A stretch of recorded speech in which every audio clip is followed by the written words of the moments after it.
I will get us started. Welcome to the Wednesday, May 12th, 2021 Radnor Township Board of Commissioners special meeting. We are today, hopefully, appointing a new commissioner for Ward 3. You'd all please join me for the Pledge of Allegiance. I pledge allegiance to the flag of the United States and to the republic which it stands, one nation, under God, indivisible, with liberty and justice for all. Okay, let's get started with public comment. Anybody who would like to participate, you can just raise your hand in Zoom.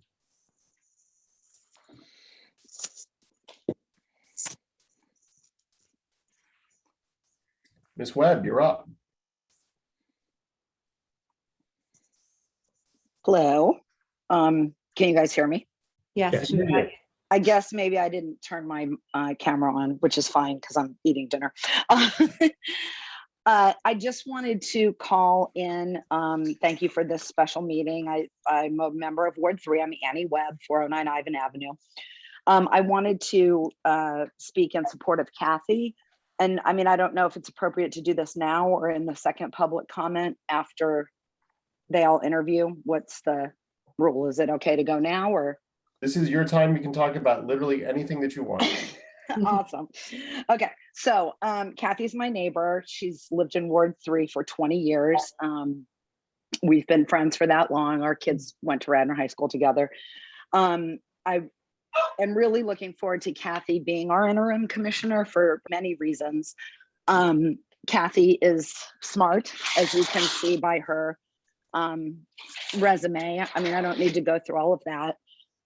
She's well educated, she's well read, which I think is important. She's lived here, as I said, for 20 years. She's committed to our community. She's volunteered at the polls. One of the biggest impacts she's had on our community is Porch Fest, which is an amazing music festival in the fall that happens throughout our neighborhood on people's porches. So it brings not only something that Kathy loves very much, music, but people together, people into our community, people around our community. And I worked with Kathy a little bit on the first one a couple of years ago.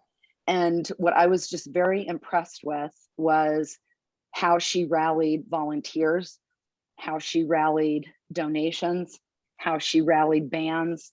And she worked really closely with Luke Clark. I remember sitting at her dining room table, just talking about some of the, working with the police and the community. So,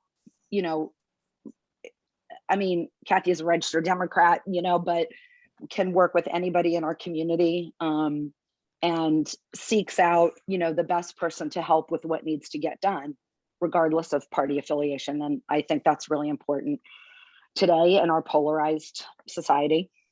I like that Kathy is really only interested in being the interim.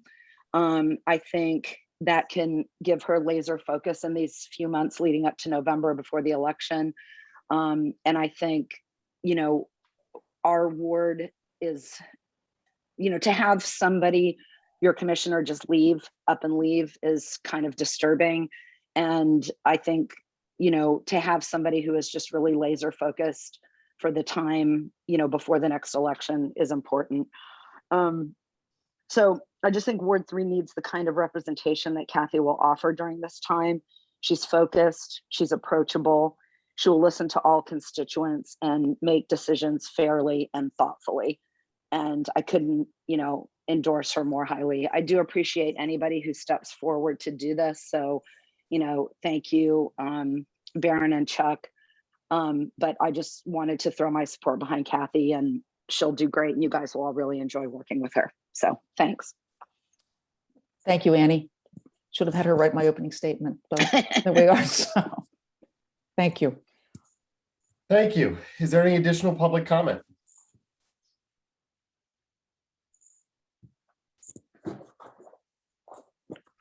Seeing none, I'm going to get us started by moving to the nominations of Baron Gemmer, Kathy Agnew, and Charles E. Madden. Are there seconds for any or all of those? Second for Baron and Chuck. Okay, For Kathy. okay. I'm going to say let's take these in the order in which we received applications. So Mr. Gemmer, you are up first. If you could give us a little bit of information about why you're interested in the position and just tell us a little bit about you. Commissioners can ask you a couple of questions and then we'll move on to Ms. Agnew and Mr. Madden. Very good. Thank you, Jack, for letting me be here and speak. I'll try and be brief because it's part of my hope that some of my past participation and current participation in actions will speak for itself in terms of my knowledge, both institutional and current, and the experience and the activities that initiatives I've taken in the township. And they do go, but you primarily see me a lot with land development. And they go quite a bit beyond that. I also want to just say that I'm a very or apolitical person, however you want to put it. So much so that 2 years ago, I became an independent. I've worked with commissioners on both sides of the aisle for 20 plus years. That really hasn't mattered to me, just in terms of getting the job done. What I want to talk about a little bit is some of the activities that I've done and how that relates to why I'm running. What I've done over the past 20 plus years, even though I've been in the township for like 31 years, is help educate a lot of the neighborhood groups, particularly related to land development or other things like traffic calming, so that they understand what they're up against, what they can do, what they can't do, and help guide them a little through the process. Sometimes that leads them to attorney, sometimes that leads to an agreement with the developer, where the case might be. And I also want to emphasize there that I'm not anti-development, and I think the two Bloomingdale projects right now speak to that. In the first block, which some of you may know is the Benson development, we came to an agreement, myself and the neighbors, with the developer there to put in a buffering and reduce the size of the height and the density and the architecture there. And the second block, which goes back, I want to say 16 years, which actually was originally a lawsuit and then settled by a different developer that came in and saved an historic house and lowered the density to 3 new houses. So I deal a lot with land development and know it very well, but it's not like I'm trying to stop all development. The compromise is good, and both of those turned out very well.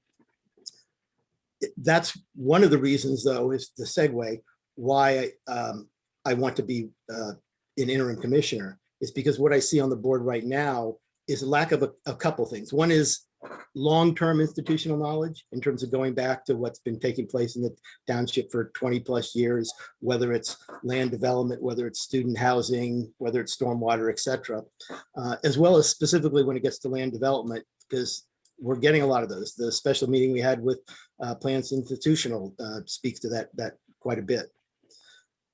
So those are two of the primary reasons, but there's also a lot of things that I'd like to see done, some of which I brought to attention to the board already, like cleaning up some of the C3 ordinances, and also HARB notification. There's transparency that takes place with the board, which is great, but then there's what I call some pre-transparency, which is community awareness, where unfortunately the community isn't aware of things until it's a little late in the process. There's no HARB notification. We've had meetings to talk about that, never completed that. And saldo applications, subdivision and land development applications, where people go to zoning hearing boards first. And because those have to go to planning, a lot of times the neighbors are behind the 8 ball because they missed that planning meeting. They're 1 meeting and 1 decision behind already. So those are some of the things I'd like to see worked on. Another topic that I think I could really be a help on is the discussion about back at the PI meeting again, about the comprehensive plan. I was on one of the subcommittees of the last comprehensive plan implementation committee. And I think that's a great idea that we really need to redo that. And as we redo the zoning too, saldo to some extent, as we said, it's a little newer, but the zoning, it's not only the content, what do we see and what would follow the plan once we get to that point, but believe it or not, it's a lot of the formatting. We need to standardize the format, because even some of the common things from the R districts to the C districts, in terms of even simple setback, the wording is garbled from one to the next and they're interpreted differently. So it's content and style, for lack of a better term, that we need to look at, but obviously the comp plan comes before that. Speaking of specifically Ward 3, some of the things I've helped with in the past is our South Wayne Avenue traffic calming, because of the becoming the thoroughfare, and also some of the speed humps put on others.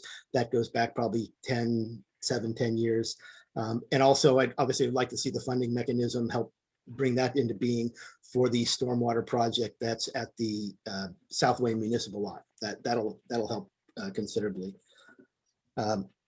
Probably at this point, I'll just leave it at that. And again, hopefully some of my past participation and current participation speaks for itself, and I'll be open to questions.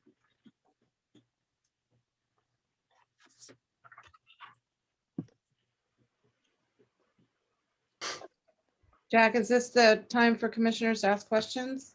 Yeah, any questions that the board has, Mr. Gemmer can obviously respond. There's going to be an opportunity when we have a motion. I suspect we will have at least 2 motions and perhaps 3. We can make our usual declarative statements, and we'll ask for public comment again before we take action one way or another. But now's the time to ask questions.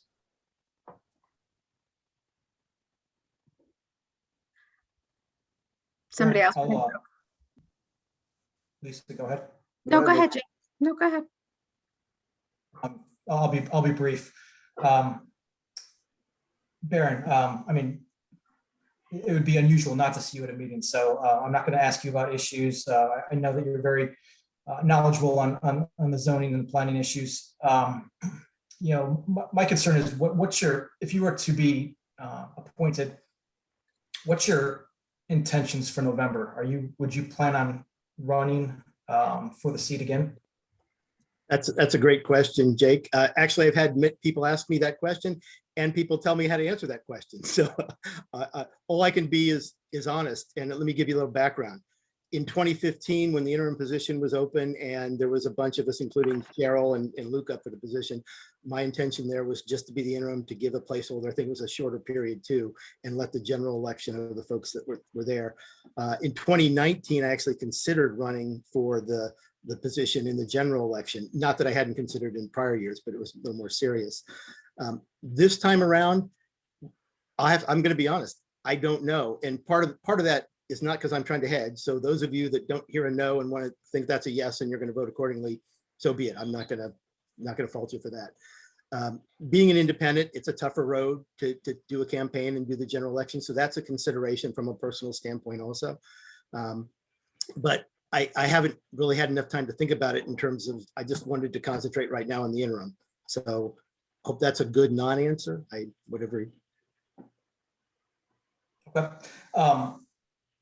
And we've gone through some of the issues that impact Ward 3. I kind of start from the ground level. I see a commissioner as being the advocate for the residents, being the bridge between the neighbors and the township.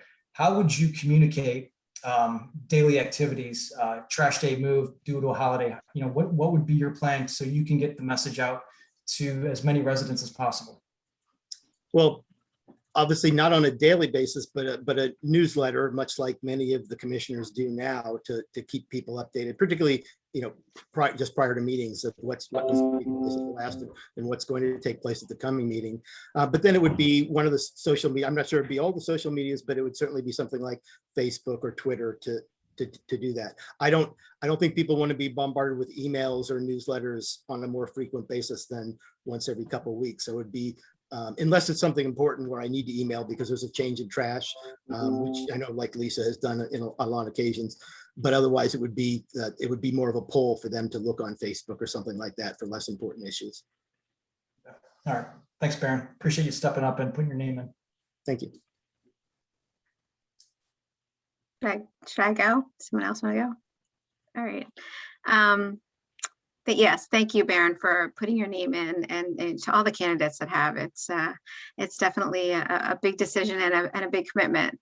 So it's great when residents are willing to step up to help their fellow neighbors. So Baron, in your,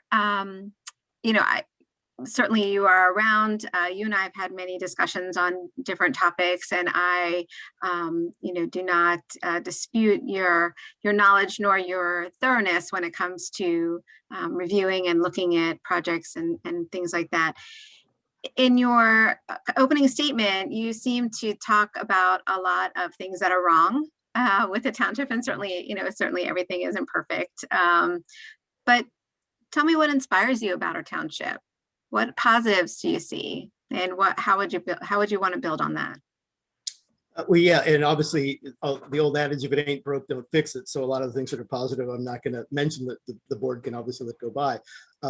The parks are very important, more to the extent of the trails. I think that's one of the things that really makes the township a great place, the recreational activity. So it's not just a town center with concrete and sidewalks and things like that. Certainly I'd be remiss if I failed to mention public works, and not dissing engineering or our great police department, but we're known for our great public works. We have a rental unit, and we often tell people, you can tell when you get to Tredyffrin because you'll see the snow is plowed up to the line, and then you'll be on the road. So it's the sense of community, and with my hat's off to Kathy. The Porch Fest is one of those great events too that does that. The events that are downtown are one of we're in walking distance of the town center, as is our apartment. It's one of the things we cite when we tell people about it. It's going to be closed down, so you can go to the music fest or the fall festival. Those kind of community events are tremendous, as I mentioned the Porch Fest. So it's the quality of life, and that's kind of the things that I work on too, with the student housing ordinance that I worked on when it was first created, helping that. So it's those, I don't want to say intangible, but it's the sense of community through, seeing people on I see John and Nancy Fisher on the trail all the time now when I'm out there going for a run. So it's the trails, it's the parks, it's the sense of community through the activities, and the fact that we also have a town center. That's somewhat unusual on the main line. So that really helps bring everybody together. Great. And so I do know that you have, an interest and a lot of experience in working with the township on different things. You mentioned the comprehensive plan and things like that. Although I've never seen your resume, like I expected to see on your resume that you worked in that, like that was your business or that was your area of expertise. And so where have you acquired all this knowledge? Is it just from many years of observing? And then how you talked a little bit about how you've helped neighbors with different, through different, I guess, development projects or things like that. How have you interfaced with township staff in those? So I guess that's like a two-part question. I'm sorry. Okay. Or maybe a three-part. Let me make sure I get them all right. The first one was, how did I acquire that knowledge? And if you look at my resume, obviously I'm an engineer with math degree, also computer science. So someone in the vein of, let's say, Don Curley and John Fisher, in terms of past commissioners who were also that. So sometimes there's not a huge difference. Don't be offended, Jeff, between or everybody with attorneys and or even Kathy, sorry. With attorneys and engineers, we're detail oriented. We read things to apply it.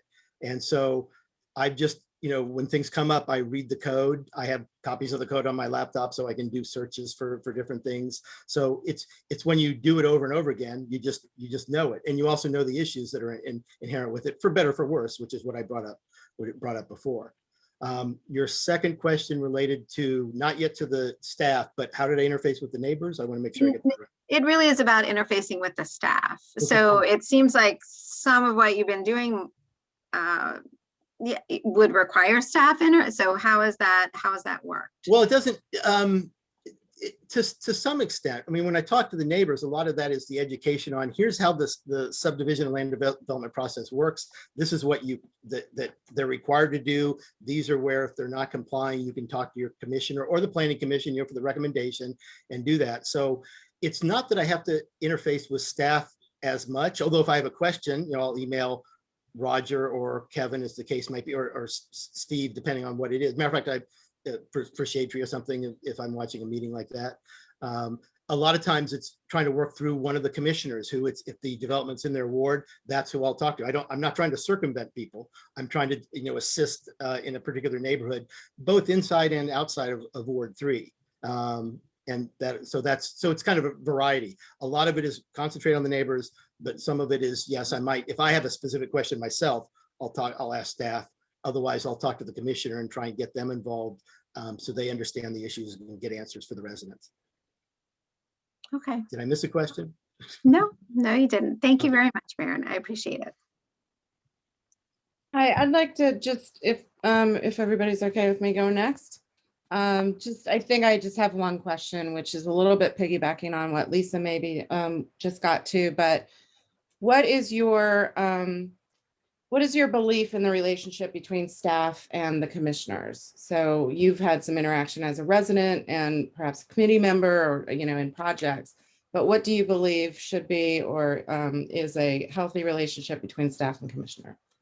Well, it's not totally different than what some of the advisory committees are, like Planning Commission and the like. They're using their expertise to advise you and review things to say, this is what we think. And most of the time, that's fine. Sometimes that's not. Sometimes it might be a difference of opinion because of specific knowledge a commissioner may have. But in the overall, the more general answer is they're using their expertise to advise the commissioners, what a plan is, or if this student housing ordinance should be this way, or the stormwater, for example, too, what Steve Norsini does.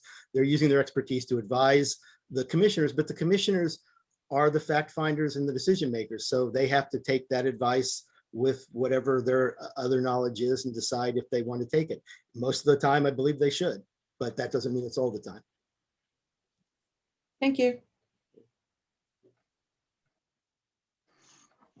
So Okay. go ahead, Sean. Okay, yeah, just two quick questions. And I want to keep my questions pretty much consistent with all three of the candidates. And then I have kind of maybe a remark afterwards, if that's before we vote, if that's acceptable, Commissioner Larkin.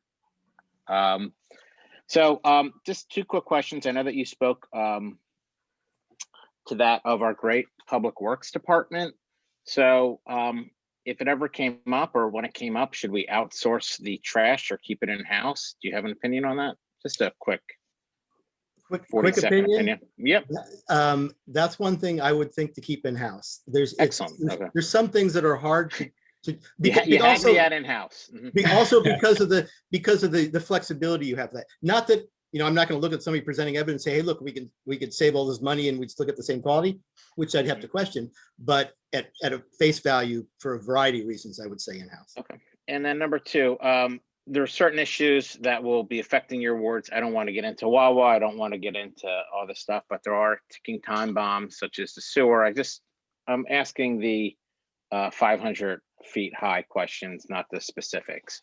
Our sewer system, is that something, from what you know, and we don't know a lot, is that something that you would think that if we could keep in-house, we should, or is that something that would be best possibly outsourced, depending on the price for what we could get for it? If we can keep it in-house, we should. Obviously, that depends upon the analysis of the repairs needed and over what time frame for various bonds we could float, not unlike what we're doing proposing to do for stormwater. But yeah, some of that infrastructure. I mean, obviously, you look at true utilities like electricity or communications or whatever, that's different. But some of the things that are just so inherent in the township, my opinion, unless I hear evidence to the contrary, I think it makes more sense to keep that. Numbers don't lie. So if something comes up. Sure. And how did you find out about the position?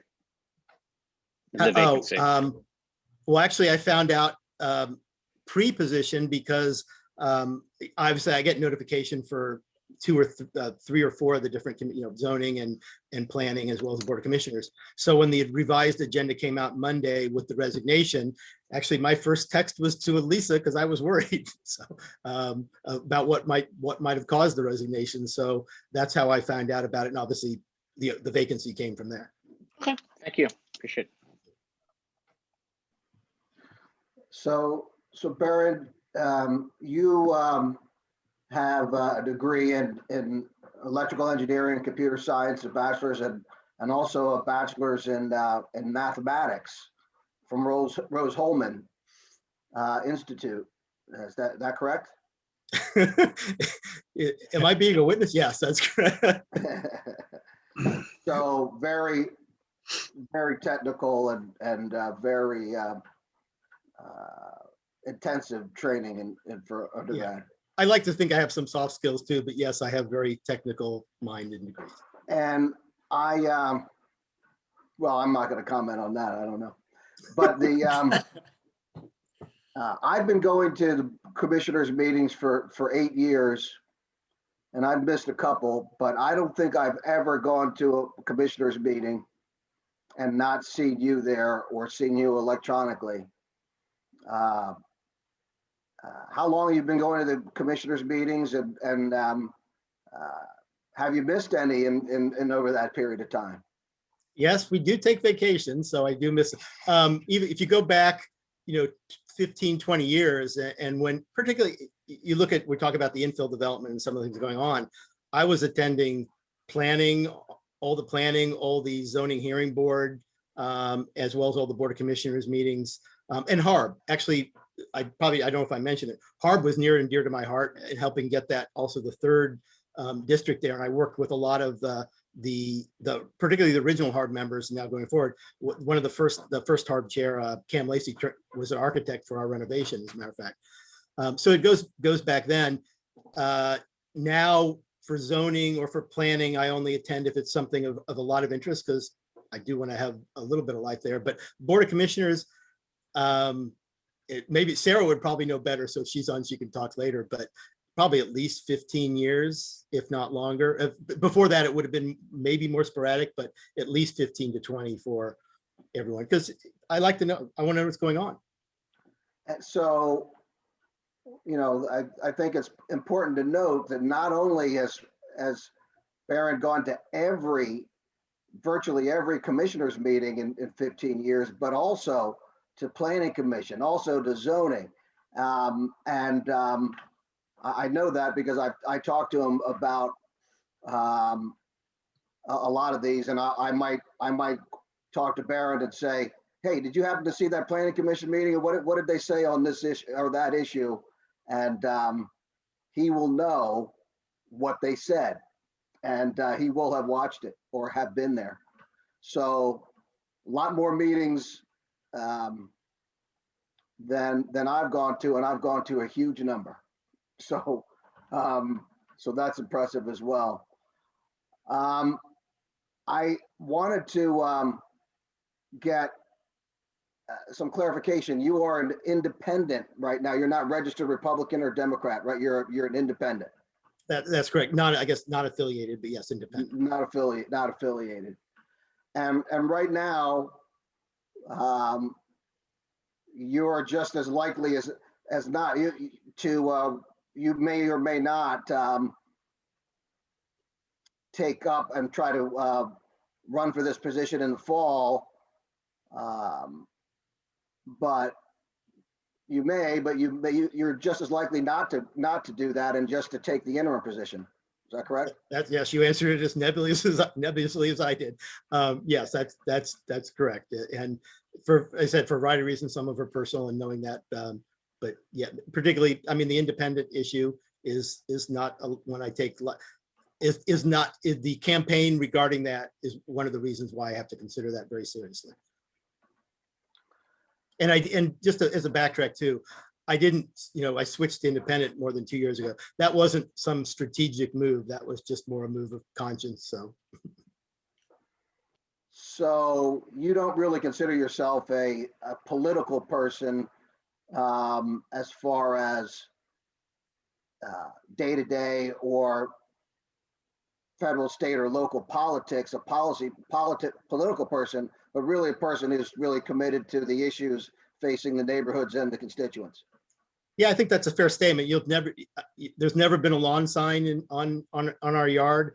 I don't attend any of the political meetings. Actually, back in 2015 for the interim, there was some factors trying to get me roped into some of those. And I said, no, I'm drawing the line there. I'm here because I just want to see our ward represented during this interim time.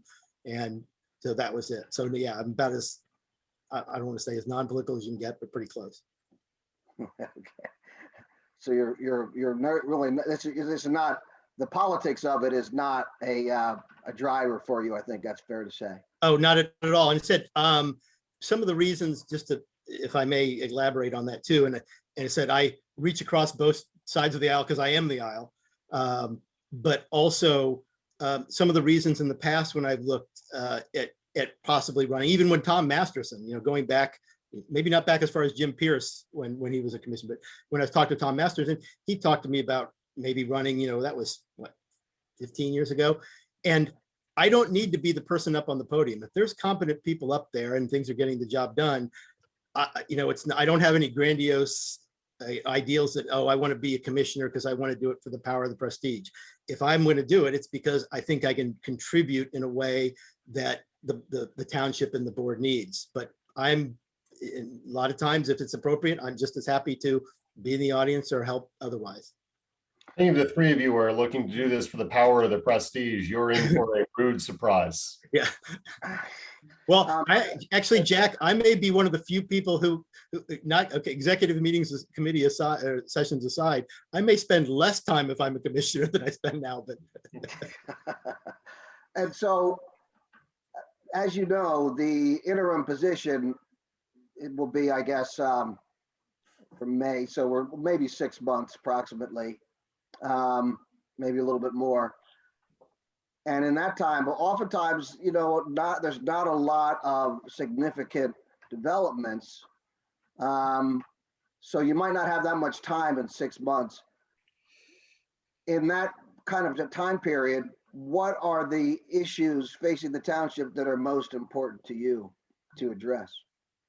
Well, I think I mentioned some of them already, and some of them are specific to Ward 3. The stormwater at the South Wayne Municipal Lot, getting that funding mechanism in place and getting that done, because that's holding up a lot, and obviously we want to get that lot back in working order. Township wide, it's not in Ward 3, but there's some cleanup on some things. Sorry, Lisa, I'm bringing up some issues again, but the C3 zoning, which was put in with some errors that need to be corrected. On a higher level, though, it would be those other things I mentioned about the pre-notification, because a lot of issues that start with neighborhood groups and development, or even just regular building, come because they're behind the 8 ball by the time they find out something's going on. You see this more and more, where developers coming in, if they need a variance, they're going to zoning first as opposed to saldo. So normally they'd get a planning commission notice, and they'd attend the first meeting. But if they go to zoning first, which also has to go to planning just for that particular appeal, they don't get notice of that meeting. By the time they get notice of the zoning hearing board, planning's done and they're a meeting behind the 8 ball. So HARB and some of those pre-notifications, so that neighbors aren't behind the 8 ball, and the sooner they get involved, the more they can help shape what comes up. In your neighborhood, really encompasses, if I recall, I think it's really covers the WBOD and the Wayne Air Center. Do you have any thoughts on ways to revitalize what is increasingly a abandoned Wayne Center? Well, part of it, obviously, as the economy comes back now that we're hopefully moving and not a false start out of the pandemic, I think that will tell a lot. I know we've also talked about bringing in a planner to help with those ideas. And also we've talked about, I think Kevin brought this up at the PI meeting, in terms of looking at the WBOD, where we didn't allow office on the first floor, which was the whole issue with the post office development initially, and then they wanted to do 2 stories, and also with the one that got rejected for the medical office with Lululemon.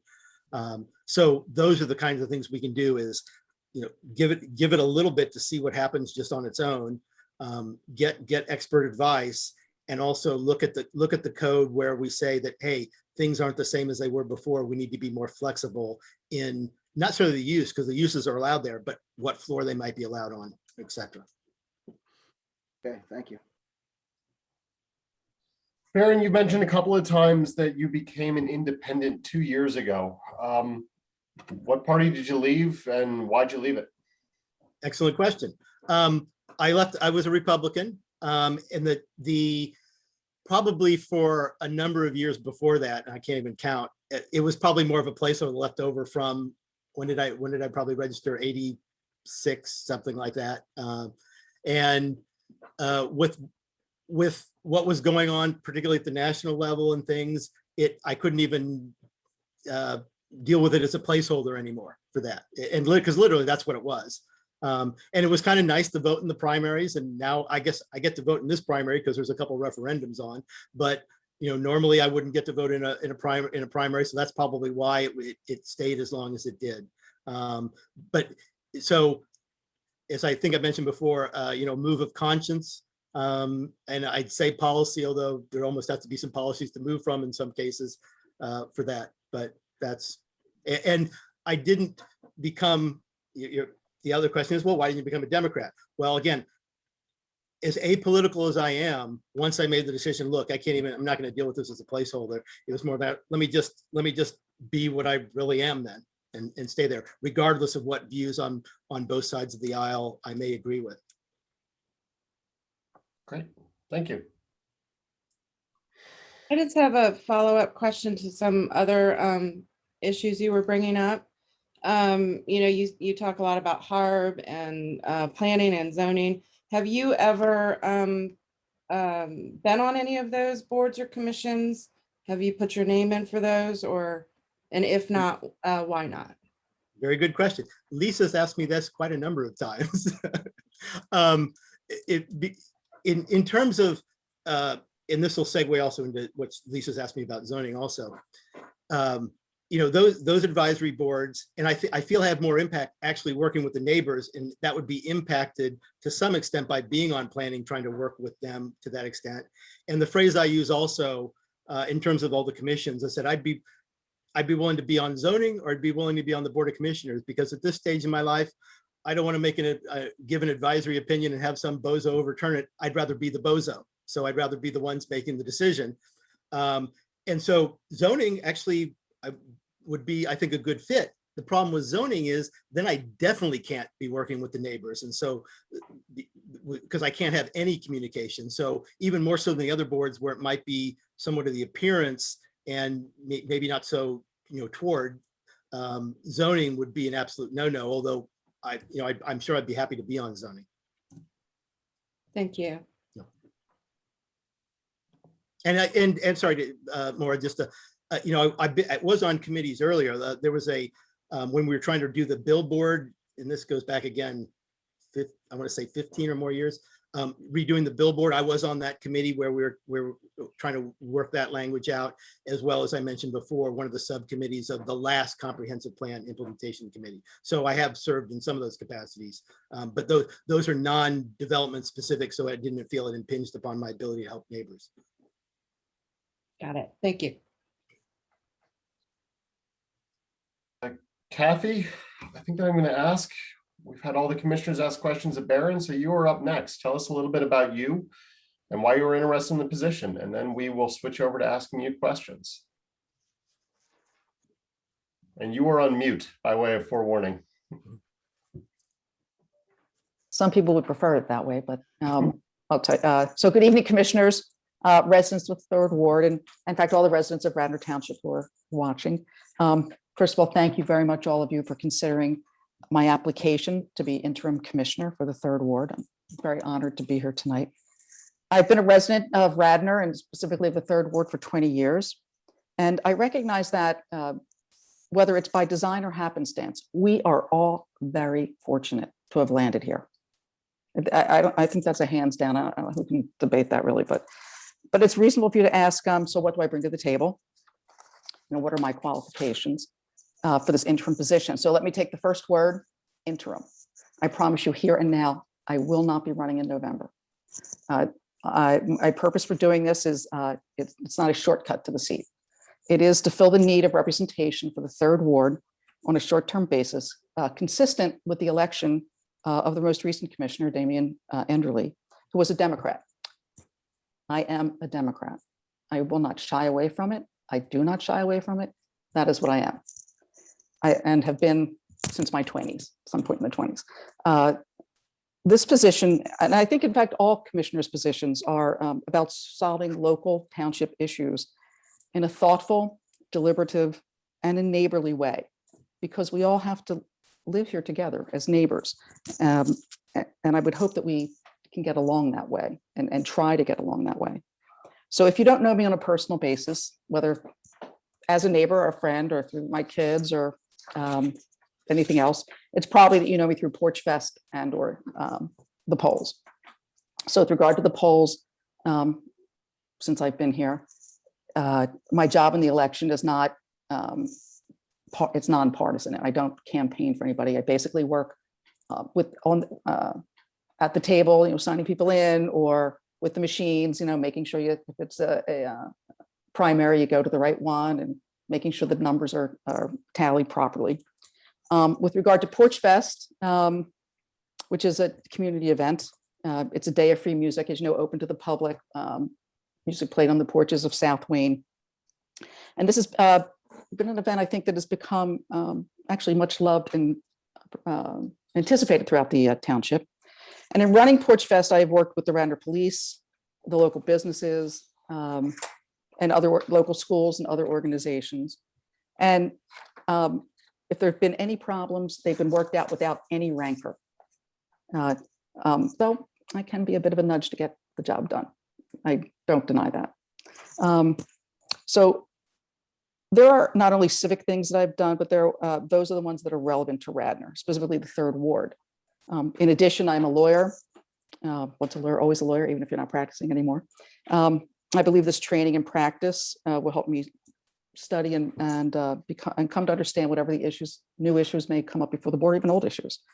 I am married, a homeowner, a parent, with all those concomitant issues, of which many or most of us are all well versed. I promise to make decisions that are in the best interest of my constituents, should they become my constituents. And I welcome any questions you have.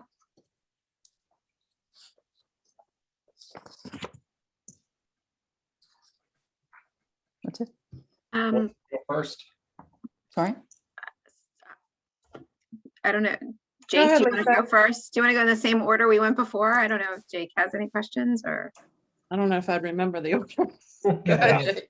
I just I'll remember go- Jake I'll- went first. I'll go first just to be consistent. And just pardon, do you go by Kathy or Catherine? Kathy's fine. Kathy. Again, thanks for Sure. throwing your name in and wanting to serve this position for the interim. Over the last couple of weeks since you submitted your name, did you reach out to any of the commissioners to introduce yourself and talk about your values or what you hope to do over the next 5 months? I did. Because I heard from Baron, I heard from Chuck, but I did not receive a call from you. Is there a reason? If you're saying that if you're emphasizing the need to work Together, bipartisanship, right. I would think that at least I would have received a call. My questions were really just procedural. They were not substantive. To that With point, regard to the Jake, other. I didn't hear from Baron or Chuck. So to your point. Okay, I'm just asking questions of Kathy. Right, so no, didn't hear- and I understand. And I'm just telling you they were procedural questions, not substantive questions. And then what do you see as what issues? We've heard some of the issues that the other candidate prioritizes over the next 5 months. What would you set as your priorities? Sure. Wawa, stormwater. Now, have you been involved in the Wawa process from the beginning? I was there for the first 1 or 2, but I think just 1 organizational meetings. And then after that, I have not. I will tell you, I will not hide from you. My husband is a named plaintiff. So does that present a conflict of interest if there's a diverging interest between the township and the neighbors? It wouldn't be a pecuniary interest, I don't think. With absolutely no pecuniary interest. So are you saying if we would disagree, my husband and I? Well, I guess it could be a problem, but it's not it's not. Well, one no. that would qualify me. As an example, if the neighbors decide that they don't have the funds to continue, but you use your influence as a commissioner to keep the township involved, I could see that as a conflict. I would only do that if I believed that the township should be involved. You don't think you'd have to recuse yourself from any of the I do not. discussions? I'm here to represent the ward. I believe the ward, and especially in 3-2, are opposed to the Wawa from my gathering from the neighbors that I've all spoken to. So no, I don't see it as a problem. If my Um, husband were not involved, I would vote the same way. I mean, it's just your family involvement that could. It's not my family nicely- involvement. It's not my family involved. It's not like that. It's not like my family has a pecuniary interest or anything of that nature. It is that I went to the first initial meeting, I stepped away, my husband stayed, and is a named plaintiff. All right, and similar question to what I asked before. I see the interim position as one of communicating with the neighbors, Yeah. making sure that they're informed and aware of what's going on in the township. What sort of platforms would you have in place to make sure that neighbors are aware of township activities? Well, I would use all the usual area or devices of communication. So there's email with regard to the more general information, and then there's social media, whether it's Facebook or I don't tweet, but I would use whatever was necessary to get the point across or the information across. Again, yeah, those are my questions. Again, thank you for Thank you. Your involvement and wanting to serve. Thanks, Jake. I guess I'll go next. So again, thank you, Kathy, for putting your name in. Thank you. So I'm going to stick with the same questions, I guess, similar as Sean had said he will. So tell me what inspires you about our township and our community. Well, I mean, it's a great place to live. I will tell you, I've lived other places and have friends from other places and other businesses and school, et cetera. And I've heard this from just kind of everybody who visits here. There is nowhere like this. At least they mean the third ward. I'll say that. There's nowhere like this. And how fortunate we are to be here. We are neighborly. We are friendly. We work together. We disagree. I think we're generally not disagreeable. There can be certainly a person or two who is disagreeable, but I think we are the kind of people who try to work things out and get along. And we're very welcoming. And it's all the things that you'd want no matter where you'd live. What inspired you to start the Porch Fest? I was listening to the radio, brushing my teeth, quite frankly, where I get all my good ideas. And there was a story on the radio about the history of Porch Fest in Ithaca, or where it started in Ithaca.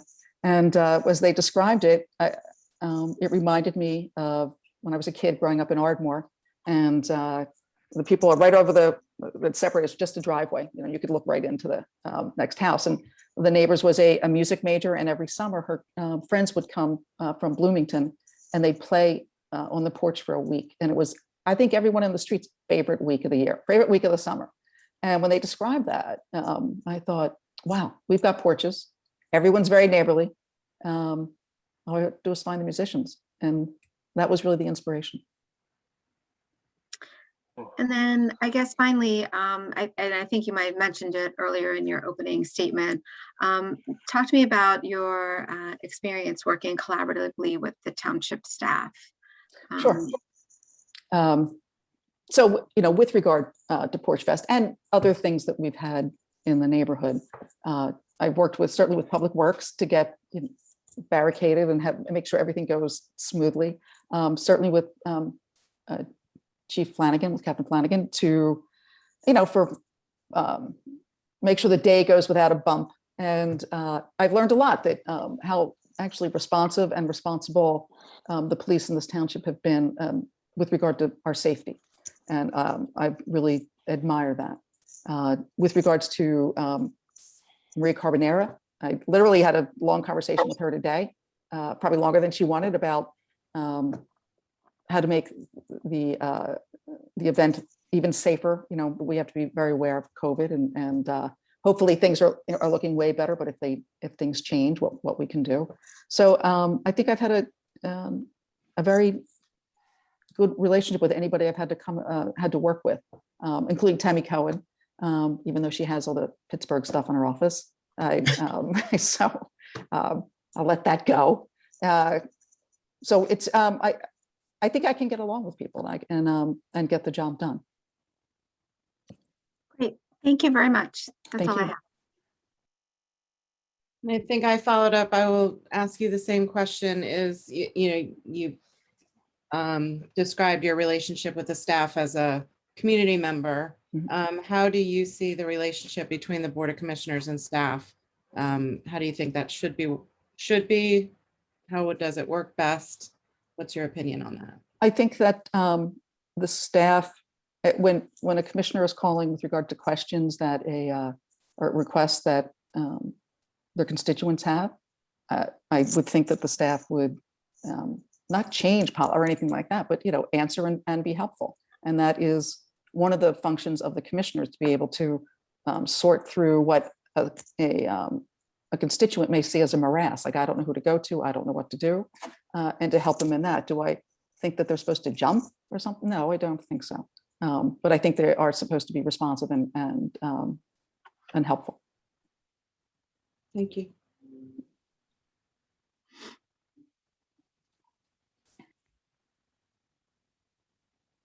Is that me? I guess, You're Hi, up. Sean. pardon, I am off mute. I just saw this Radnor bulletin. Is that you, CN Agnew? No, they were the other Agnews. They weren't, Okay. that's not my family. All right. Unfortunately. Pardon, I promise I would ask the same questions. I intend to do so. My Well, that's a fair apologies. question. Okay. So when it comes to instances like, and I just again want to hit the high points. I appreciate your comments with the Wawa. Yeah. But when it comes to something like the sewer, we talk about selling it or keeping it. There's a cost. There's advantages and disadvantages for both. How much you know about the issue, and do you have any thoughts? Just a minute or two. Nothing. Sure. I know that there's, No cost. I don't know, I believe, I'm saying I know, but I believe that there's talk about Aqua coming in to take over the sewer system. Yes. I don't know that that is wholly true, but that's what I've heard. I think that I can't make a decision on it without really actually studying the issues, including what we would get, what they would do if it's in our best interest, and how does that affect the stimulus money, which is supposedly going to be for infrastructure. That's infrastructure. So you can't ignore what the federal government may be contributing. So that all has to be taken into account. No, good point. Now, when it comes to our trash, do you believe that we should keep it in-house, or if there's an economic benefit to lower taxes, should we outsource it? I believe that we should keep it. I think that Okay. is one of those things that, You have me, I okay. keep it. So Okay. I'll say the same Yeah, thing with okay. Baron. Chuck, I'll tell you, there's an easy answer with me. And then finally, how did you find out about the position, and what made you decide to throw your name in the hat? Well, I can't exactly, and I really frankly cannot exactly remember how I heard that Damien was going to resign. I was at the firehouse talking to Ginny and Joe McGuire. And they said, "Oh, Damien's," because he is a volunteer fireman, is resigning tonight. I was like, "Tonight?" I'd heard it was in the works, but that was also from that point.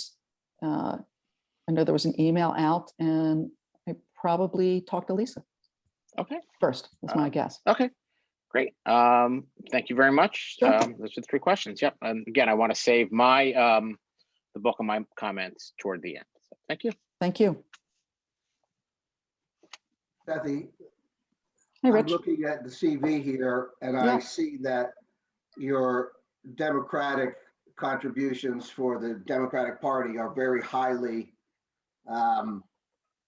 underscored and are very prominent in this, including I noticed that Hillary Clinton for Iowa Yes. experience there. It says return to Decorah for Get Out the Caucus on February 1, 2016. So were you living in Radnor at the time and then traveled back to? Well, that would be a big Iowa to commute. work So on this? I lived in Iowa for several months, and then came home for a few months, and then went back at the end of January for Get Out the Caucus, which I will tell you is the most undemocratic thing I've ever seen. But I hope we never do it. So live and learn. Your point, my point is also it says since 1989 you've been working for the Democratic Party, So Yes. you're very well versed and immersed in the Democratic politics. Well, more than others, less than some and more than others. And I don't say that hedgingly or trying to back away. No, I'm a Democrat. Obviously, obviously not. So, So as you know, the Wawa issue is in litigation yes. at the Commonwealth Court. Mhm. So, again, in 6 months, you may or may not have anything to do with Wawa. But if you do, I'm concerned about it because of a couple of things you said. So first, let me understand, are you saying that your husband is not part of your family? Well, that would be absurd, Rich. Well, I thought you said that. I'm just No, following up what you said. No, You I it's- said my you said family it's does not your have a. family. I It's said, not your family that has an interest. So explain how your Sure. husband being a named plaintiff on that suit is not part of your family having an interest. sure. What I took from what you say, interest, as in a legal definition of an interest, is having a remunerative pecuniary interest. We have no pecuniary interest with regards to Wawa. We don't. That's that. Can you, and pardon me for interrupting, I'm not a Sure. lawyer. Can you tell me what that means in the plain? We have no monetary interest, nothing vested, nothing, zero, in that regard. So if that's what I meant, because I was, when you were saying, or not you particularly, but when it was mentioned, I'm just pointing out that we have none of that sort of interest. We don't own any other real estate. We're not impacted by it in that regard, that sort of thing. So that's what I meant. But there are many interests other than pecuniary interests. Sure. And certainly there's an emotional interest. There is an interest as far as the real estate, quality of life, and traffic and other issues. So it's really not fair to say you don't have an interest. It's fair to say, Rich, it's fair to say I do not have a monetary interest. Those Okay, other so- interests, I clearly have. I live here. I have all of those other interests because I am a resident, a constituent, and depending how this works out, a representative. So I have interests, all the same that I have the same interests, whether or not we agree about them. I have all the interests of everyone else who lives here. Plus some, as your husband is a named litigant. I am proud that he has a so- nameplate. so I am my- proud that, Rich, don't interrupt, please. I am proud- I am proud that he is a named plaintiff. I am proud that he took that position.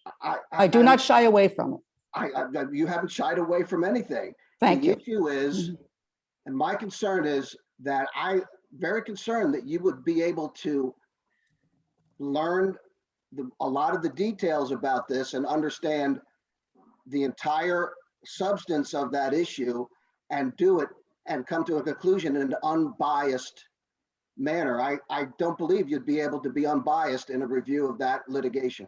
Rich, I don't know how your life is, That's true. but you I don't agree know with what that's everything. got to do I with the- don't with the agree question. with everything. And in fact, I'm sure no one here agrees with everything their spouse says. The only place I find the person who I agree with in everything is in the mirror. And that's it. So we don't necessarily agree on everything. It's not an issue. I have my beliefs. He has his beliefs. There we are. Earlier, you said you were very proud. I am And proud that he would you're step proud forward. as a- Sure.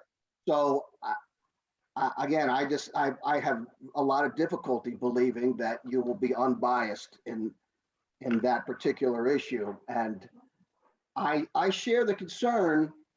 While we say there's no pecuniary interest, I share the concern that you're not bringing a preconceived notion and a biased notion into that and other issues based on your political,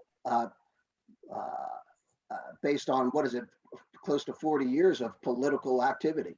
Oh, I'm not that old. 30 years. 89, 32 years. 30 years. Okay, 30 years. Sorry. Push me into my 70s yet. Okay, all right. 30 is over 30 years, so Mhm. that's still substantial. What do you see as the major issue in enhancing the business district of Wayne. And is that an important issue to you? Oh, it is. The empty storefronts on Lancaster Avenue remind me a great deal of how it was in the 90s here. Even though I didn't live here, I do remember it. So this has already been covered in a way with Barron. I do not disagree with him. I think that we have to look at the rules that prevent certain businesses being on the ground floor of, for example, I think real estate companies can't be on the first floor of, though they can be in a building, they can't be on the first floor along Lancaster Avenue. I think there's certain things we have, not certain things, I think we have to look at it and see what we can do if changes have to be made, and not just, quick fixes that maybe down the road are a problem, but things that can be done to attract new business in, to make it easier, if that is in the best interest of the township. Any thoughts on what would attract new business in? I don't. I think when I say, I think that we have to look at the types of businesses that can go in. And that may be an issue.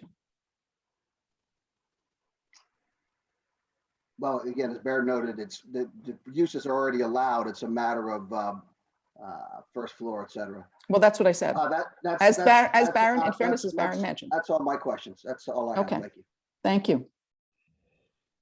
Thank you, Kathy. We're running a little long. I don't really have any substantive questions for you. I'm going to say, why don't we go to Mr. Madden? Thank you very much. Thank you.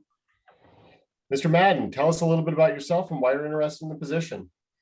Okay, well, first of all, I'd like to thank everybody for allowing me the opportunity to present myself, along with Barron and Kathy. I think you have a good choice. You have a good pool of people. Porch Fest is really, really fantastic. I think that's how I met Kathy. I was in 118, I think it was, North, and you came in, and my son has played there and I've attended. And those are the kind of things that will bring people to Wayne, to Radnor. If I may say, I'm sorry to interrupt you, but your son is a fantastic musician. I just want to say that. He is terrific. Thank you. And a nice guy. Yeah, yes, thank you very much. And Barron, I don't think I ever attended a Radnor commissioners meeting without seeing you or hearing you saying something. I myself have not attended that many commissioner meetings recently. I was attending them in the past. I've been involved politically for 39 years, not quite 70, but 39 years. And many of you may not know this, but I ran for commissioner back in 1986. I ran for first ward commissioner and didn't win, of course, or I'd probably still be on the board now. But anyway, I've lived in Radnor my entire life. One of the reasons why I became interested, my new wife, I was just recently married, December 26th of last year, to Linda Callia. So now I have a new wife, and she was the one that alerted me to the fact that there was an opening.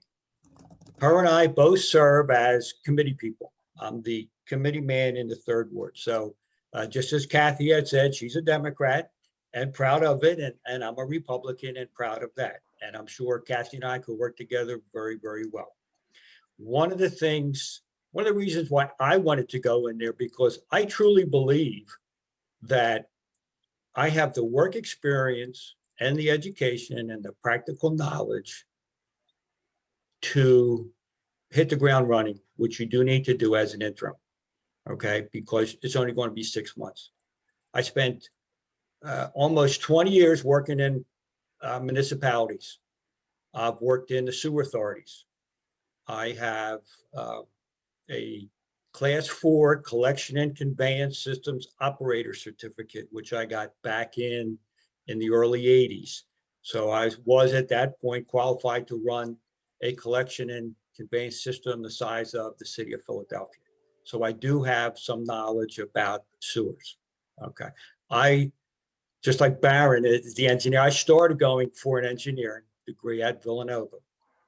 Unfortunately, I had 2 young children and a wife, and there were no essay questions on the exams.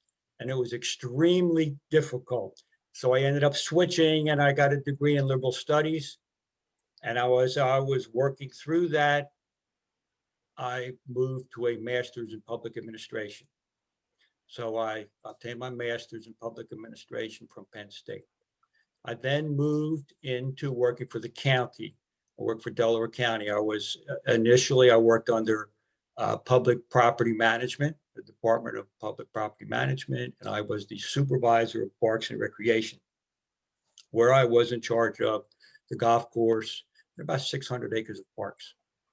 One of the things that I did was to make sure that we did things correctly, such as when they would put pesticides on the golf course, I insisted that whoever did that was licensed in the state of Pennsylvania, which they should have done. Sometimes counties kind of can shortcut things because for whatever reason they do that.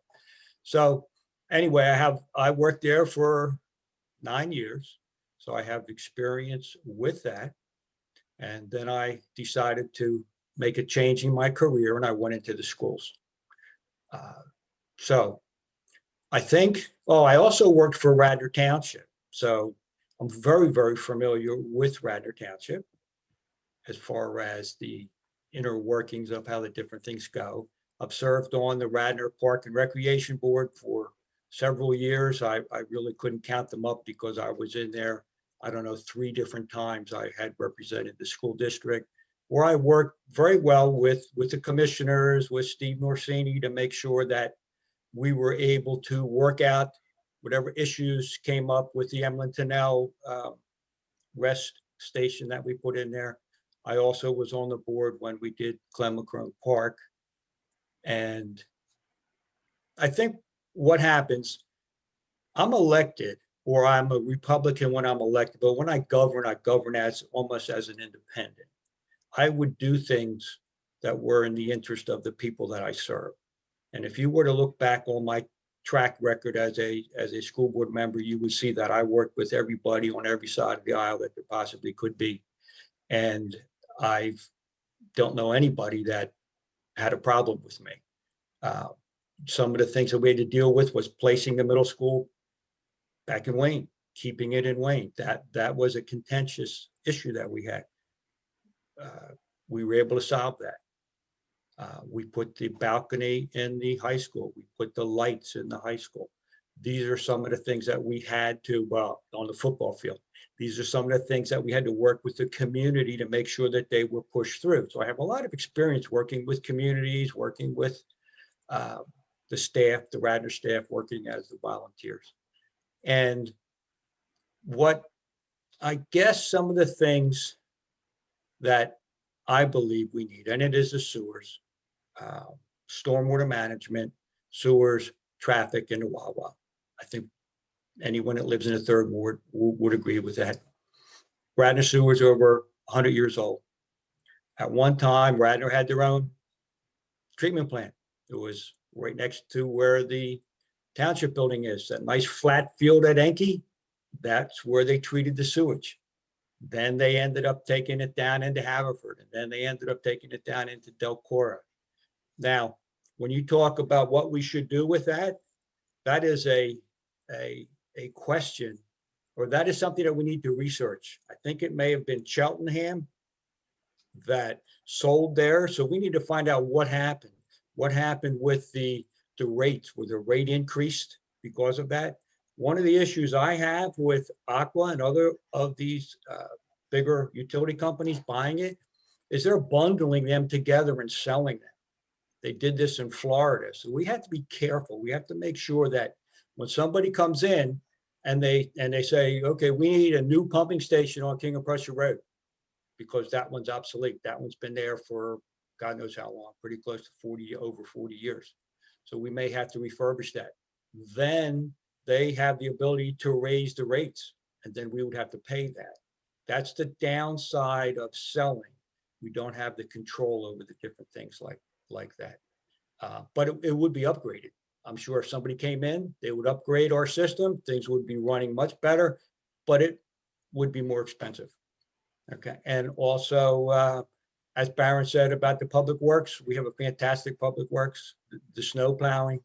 I'm very proud of the parks.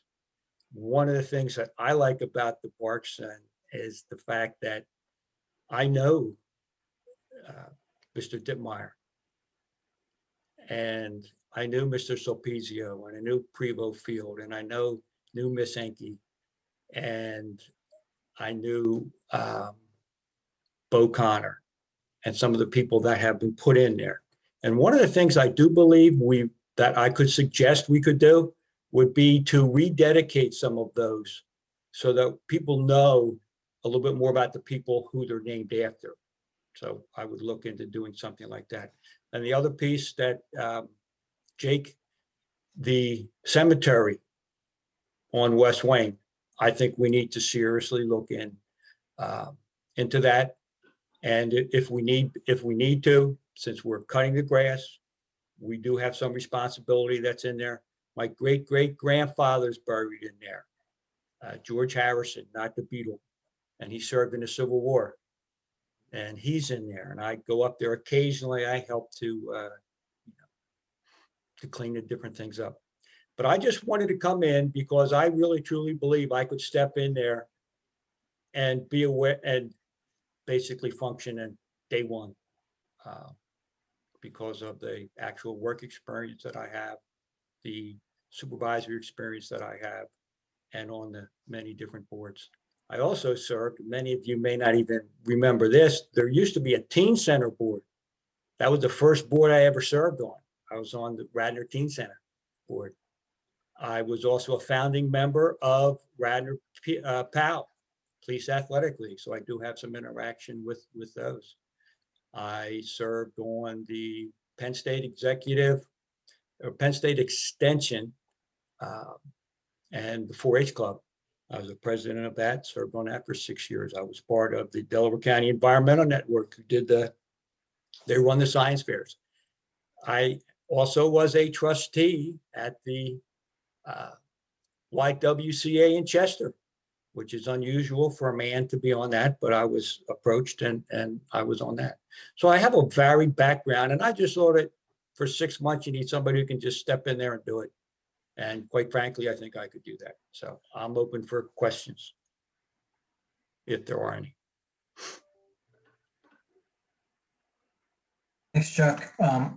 As the other two, appreciate you putting yourself forth and wanting to serve the residents of the 3rd Ward for this interim position. I'm going to be brief. I had my 2nd vaccination yesterday, and I'm starting to feel the effects. I think at the end there, you just talked about willing to serve the next 6 months. What would your plans be in November? Right now, I don't have any plans whether I would run or I wouldn't run. Like Barron had said, it would depend on, number one, who else was out there running and how things are going, and if I felt I was needed. If so, I'm not committing to running. I'm not committing not to run. It's up there. But I'm focused on an interim piece right now. And that's just because I believe I can do the job right now, today, tomorrow. When you say focused on the interim piece, like what are you focused on? Well, whatever would be necessary to get accomplished. For instance, I think I would look into doing some research on the sewers, the sewer authority, what happened in Cheltenham, what has happened around the country with places that have sold their sewer utility, whether or not we would do that. Have we done any kind of a preliminary survey on our sewers? What condition are they really in? What condition are your pumping stations in? If you recall, not too long ago, we had to bring in some emergency contractors because our force main broke. We need to do an evaluation of the infrastructure of our sewers. Particularly in the third ward, they're extremely old. And I can tell you, I worked on them myself over 40 years ago, and they were old then. And they haven't really been upgraded that much. So that would be something that I would look into right away.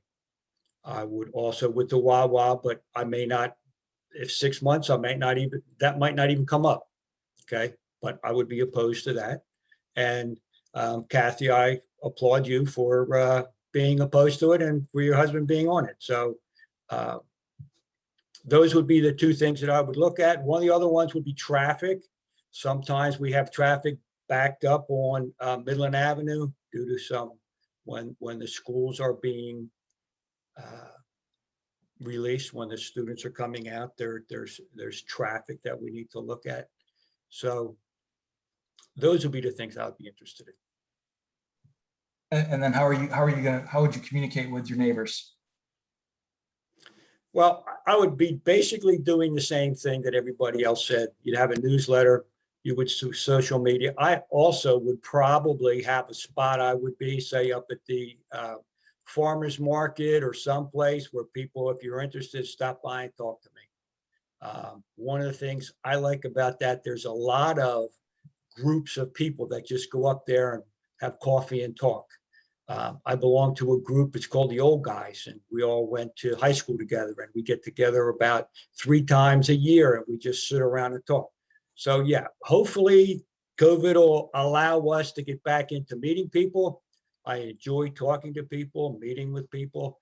I've attended the wastewater management meetings that we had at the township garage many years ago, where we came up with an astronomical monetary figure that it's going to take for us to upgrade. And then that kind of like petered out. I think I lived on Willow Avenue for a while, where we have the storm water that's coming down there. That's something, even though I would be a third ward commissioner, that's something that I think we need to look at rather quickly. There could be some properties that might be coming up around there that we may be able to put in some kind of retention basins or different things like that, that might help. And I've had a long-term interest in that, the stormwater in North Wayne. I think one of the other pieces that we have in the third ward is actually the encroachment towards the creek. And this will get back to, I think, the zoning piece that we have. We've allowed a lot of people to build very close to the creek. And if we could somehow regulate how close you can build, and I don't know how we can do that, but I've seen a lot of building go on in the third ward, and they just encroached on the creek, and it just added to the issues that we had with the flooding. So that's about all I got, Jake. Does you have any questions? Nope. Thanks, Chuck. I'll talk to you at some point about your family at the cemetery. I was in there today, and unfortunately the grass is so high you can't see some of the plots. So I don't know if I ran across your family member or not. They're really hard to find. He's like in the middle, all the way up in the corner. You walk right in the front and in the corner. Yeah, he's a veteran. So luckily, I also belong to the Radnor Historical Society, and I went there and they showed me his tombstone. They're really hard to actually read too. Yeah. Thanks again. Thank you. Okay. So I guess I'm up if we keep going in order. Chuck, I had the pleasure of serving with you for 4 years on the school board. I am definitely not going to ask you what inspires you about Radnor, because I feel as if I already know that answer. But if you want to share something about that, I'm, glad to hear it. Sure. I think it's the people. It's the people of Radnor. And we're lucky to live here, like Kathy said. I think it's the way we interact with each other. We're very giving. A lot of people enjoy the music. one of the things I do like about not only the Porch Fest, but 116, is it, North? I think that was a great addition because it brought live music to Wayne. And I just like to see people enjoying themselves. Again, that's why if we were to go by the park in Cremaclone Park, we did a very good job with that. The township did, and just seeing the people playing there, seeing the people out there. That's what really makes it incredible for me.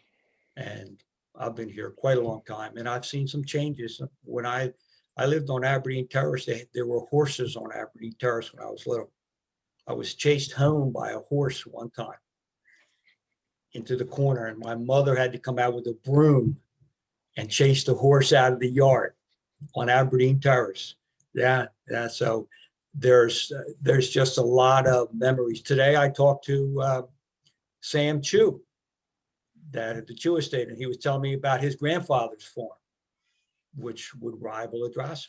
So it's just a rich historic place, fun place, enjoyable. We have a lot of things, but I also am concerned about Wayne and the stores. The rents are high, and I think what we need to do is we need to find out what other stores we need, what other services we need. We need to then come up, what kind of a commercial mix do we need? And then we need to recruit. Believe it or not, people do that. They go out and they say, you know what? We already have 7 pizzerias. We have 5 or 6 coffee shops. Let's not get another one of those. Maybe we should get another drugstore. Okay.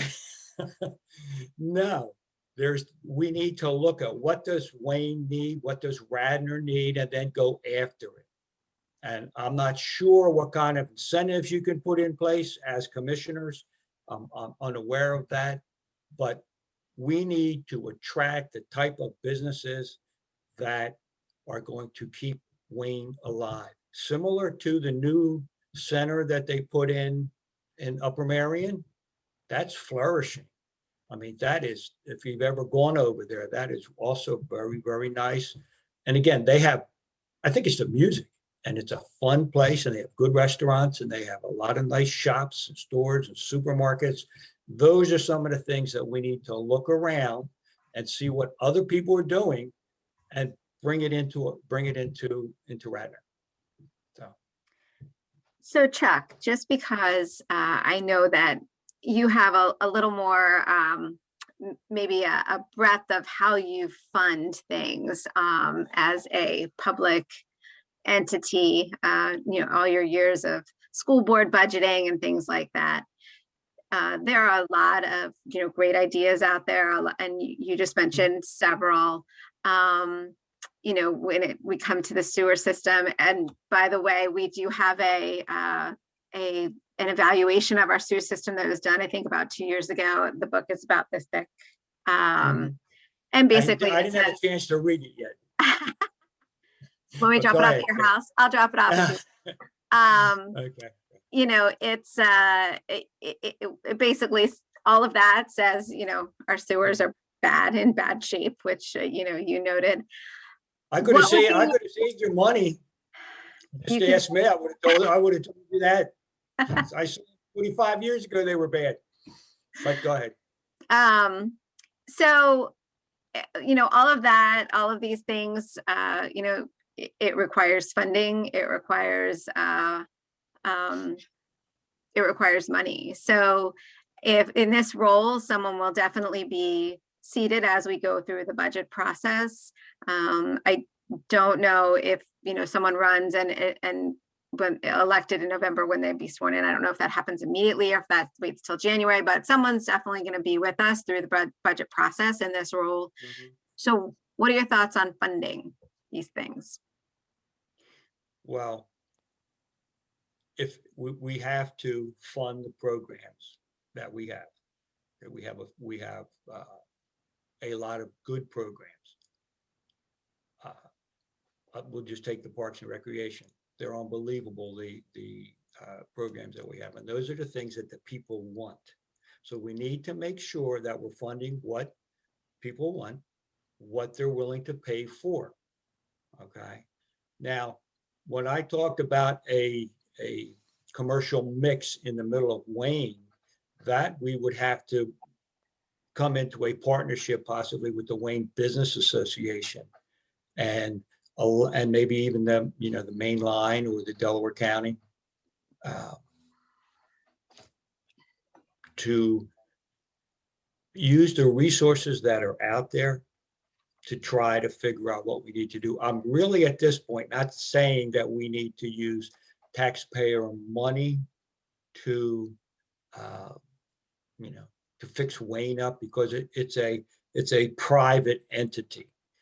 For instance, in Wayne, there's people that are concerned about the movie theater. What's going to happen when that goes away? There are people trying to save that.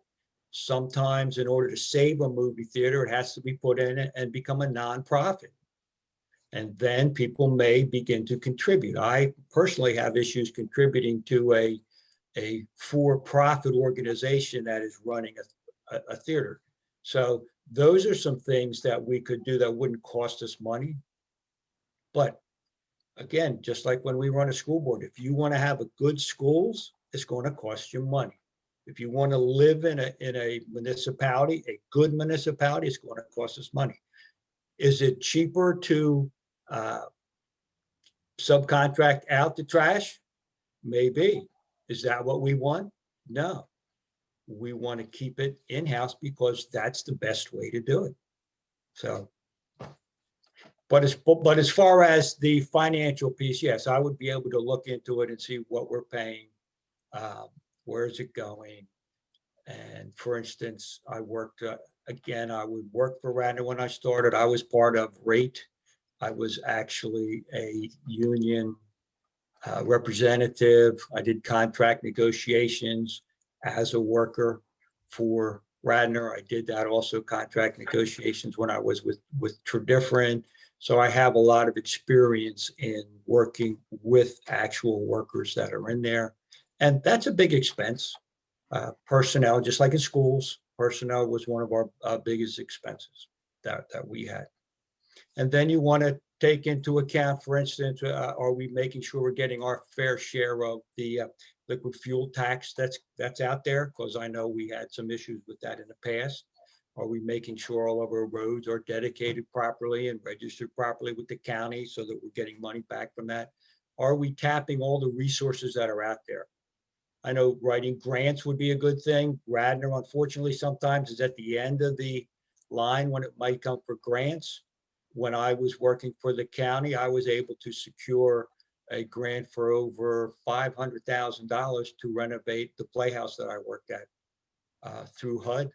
And it was the first time that Delaware County was able to use a HUD grant after there were some major league issues with HUD funding in Delaware County. So anyway, yeah, there's many ways we can look for it. Great. Thank you, Chuck.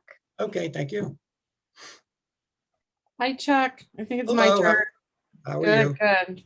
I'm just going to follow up with the question I've asked others, which is, how do you perceive the relationship between staff and the Board of Commissioners? That is a good question. Okay.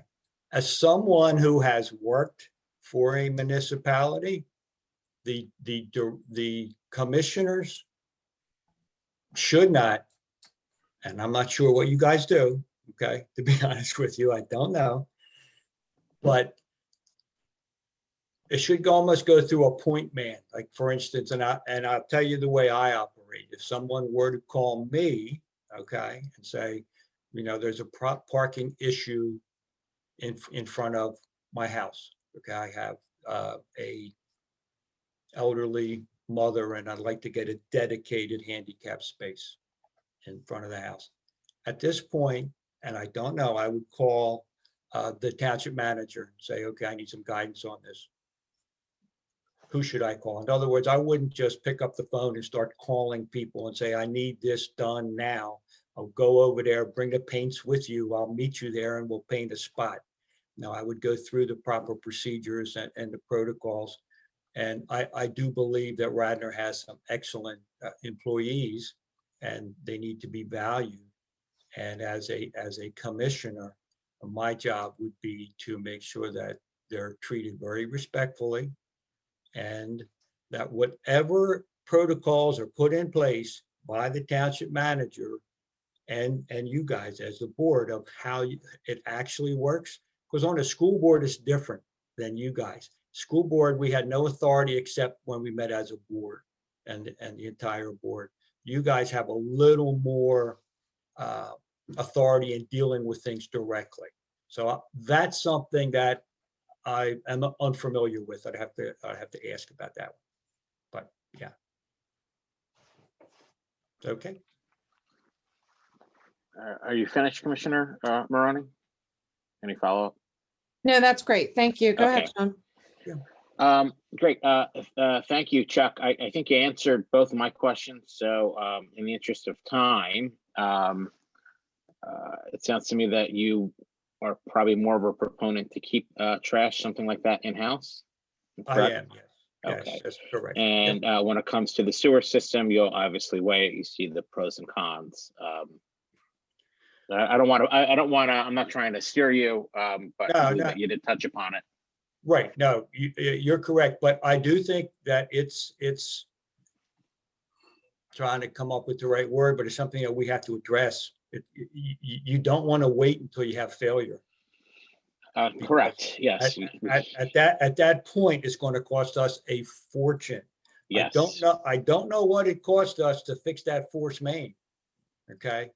But because of the way we had to go through that and get an emergency contractors to come in and different things like that, it cost us a lot of money because, as you know about maintenance, here's how sewer maintenance goes. You know what the 3 Ps of sewer maintenance are? I don't want to guess, but one starts with a P. MP, yes.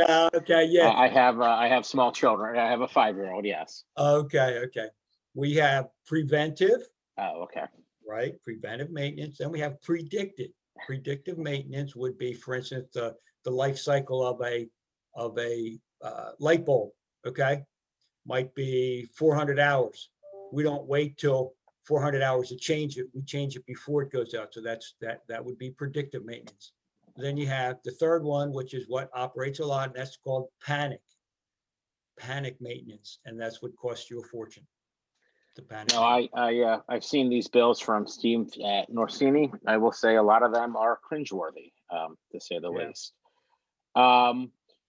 Okay, so I appreciate that. And then you submitted your resume in the latest, if I say, and just curious how you found out about the position.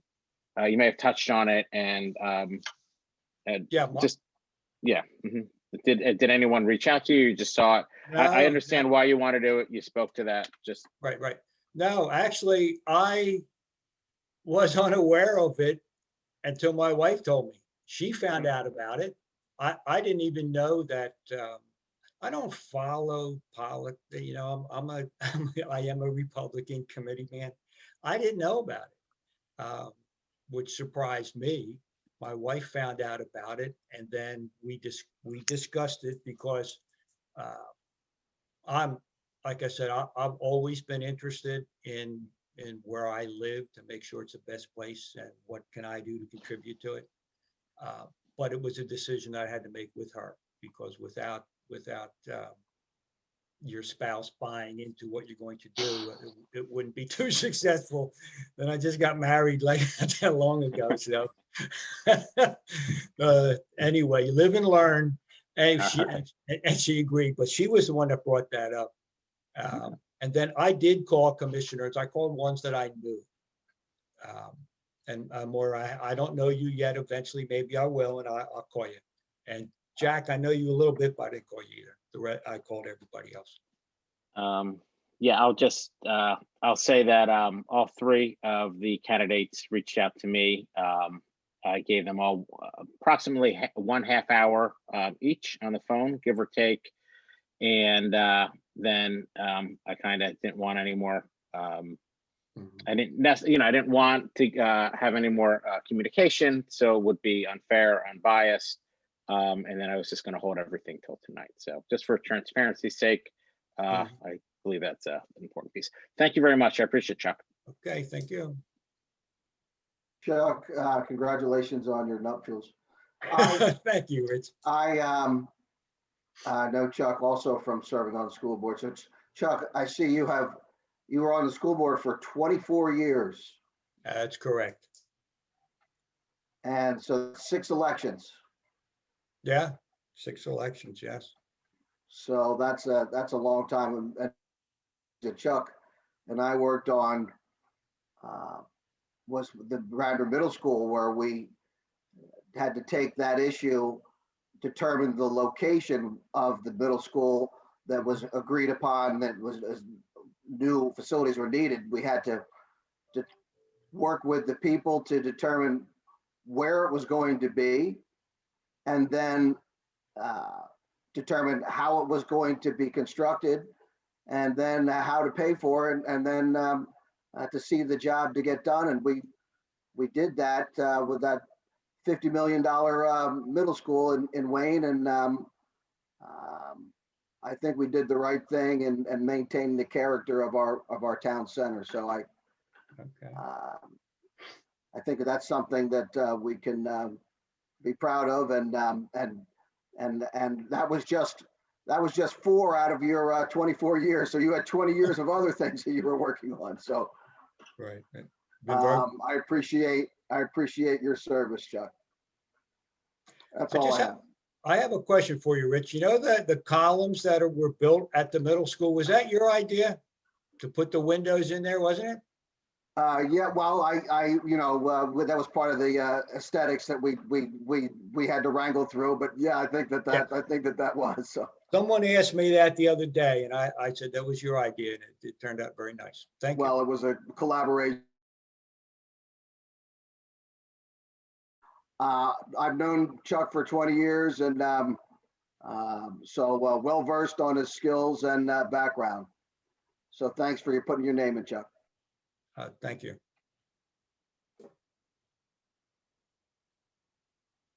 Thank you. Thank you very much. I think I'm going to say I don't have any questions for you. So thank you very much for your time. And thank you very much for volunteering to come and speak with us, and potentially to give us a lot more of your time. Thank you.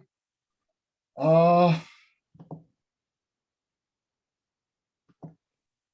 am going now to suggest that we do the following. I'm going to move for the appointment of Baron Gemmer, Catherine Agnew, and Charles E. Madden. I'm going to ask for seconds.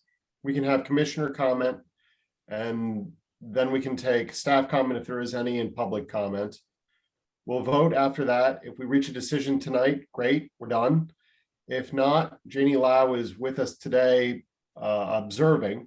We'll come back tomorrow at the special scheduled meeting of the vacancy board. And while she'll be running that, not me, I'm hoping that since we've seen everybody tonight, we won't need to spend as much time going through the interview process. With that in mind, like I say, I'm moving for the appointment of Baron Gemmer, Kathy Agnew, and Charles Madden. Is there a second for any or all of them? I'll second all of them. Okay. Commissioner comment. And let's do comment on everybody at once. We will vote in that order, though. Baron Gemmer, Ms. Agnew, and Mr. Madden.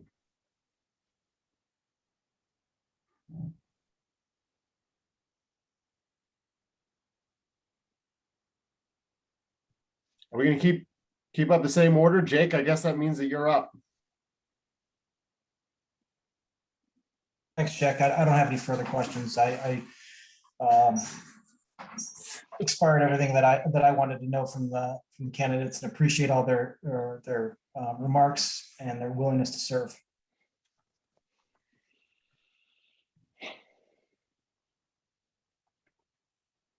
Sorry, I guess that's me. Similarly, thank you, Baron and Kathy and Chuck, for putting your names in to serve. Again, it is there is no glory. So, but there is a lot of satisfaction in working with and serving your neighbors. So I hope that whoever is selected, that you will feel similarly as I do when it comes to that. And, I definitely feel that no matter what decision is made, third board would be well served. So thank you.